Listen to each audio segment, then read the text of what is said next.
The dishwasher makes me nervous because it can leak, and there's that thin plastic hose under there that just doesn't seem like it would really hold up to much strain. So I picked up this little leak detection kit.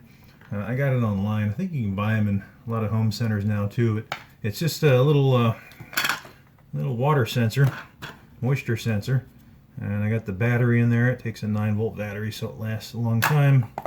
Pop the top back on, and then if any water gets on the bottom of that and causes a connection between those two terminals, you can also do with your finger, the alarm goes off and lets you know that you have, oh, come on now, there we go, lets you know that you have a leak under your dishwasher. And that's a lot better than finding out when the water starts to flood into somewhere where it's not supposed to be. So $10 I think I paid for 2 of these, something around that, and it's certainly a lot cheaper than the expense of having some plumbing and floor replaced.